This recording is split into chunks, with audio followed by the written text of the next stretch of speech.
The Cannibal Brothers of Bhakkar. A true nightmare that will steal your sleep.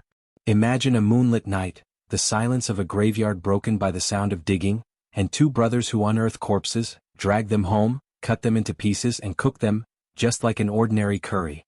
This isn't a horror movie, but the terrifying true story of Kohar Kalan village in Bhakkar, Punjab, Pakistan.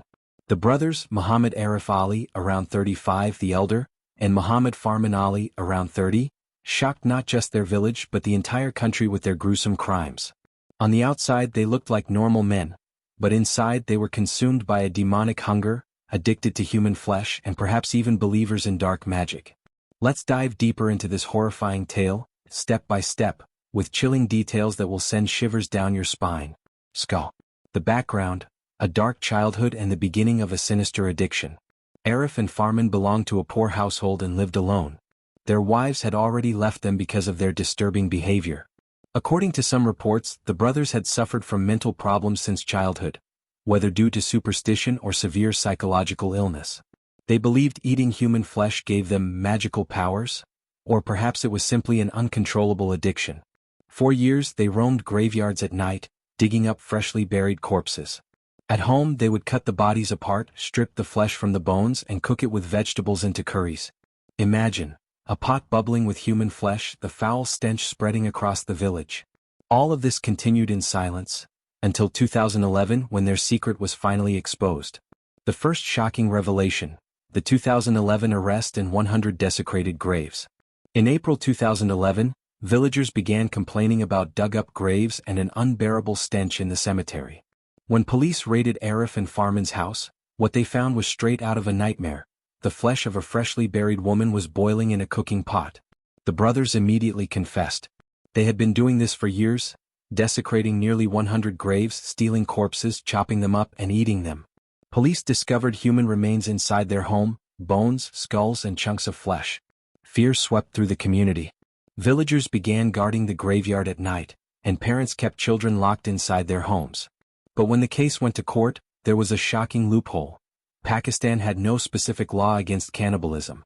The brothers were only charged with desecrating graves and sentenced to 2 years in prison. This light punishment outraged the nation. Why not a harsher sentence? The answer: cannibalism wasn't even mentioned in the law. From that point on, the brothers earned the horrifying title of the Cannibals of Bhakkar.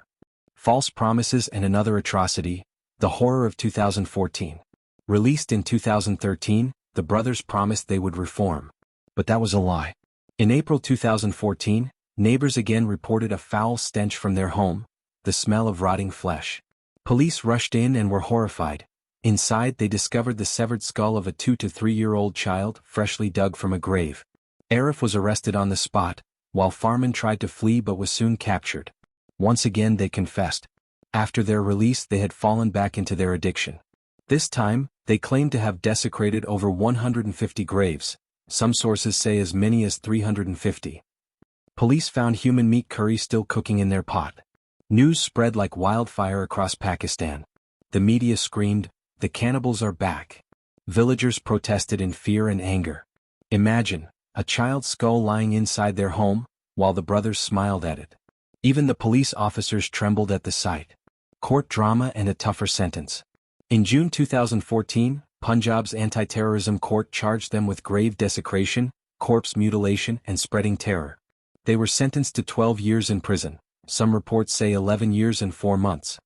The court noted that their crimes had terrified an entire society, and thus fell under anti-terrorism laws.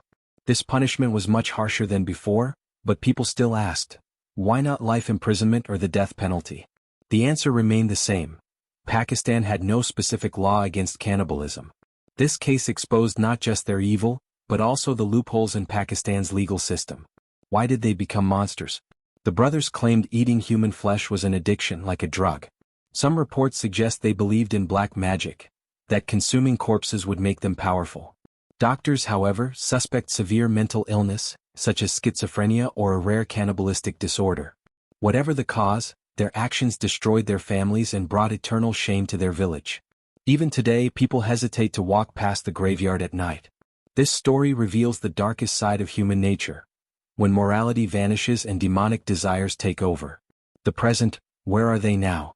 Given their 12-year sentence in 2014, the brothers should remain behind bars until 2026. As of 2025, no official news has confirmed whether they have been released or committed new crimes. However, some unverified reports claim they may have sought parole or reduced sentences, sparking fear that they could one day return to society. The thought of them walking free again is enough to raise goosebumps. This story is not just a nightmare, it's a warning. Sometimes the greatest dangers don't come from ghosts or monsters, but from the people living right beside us.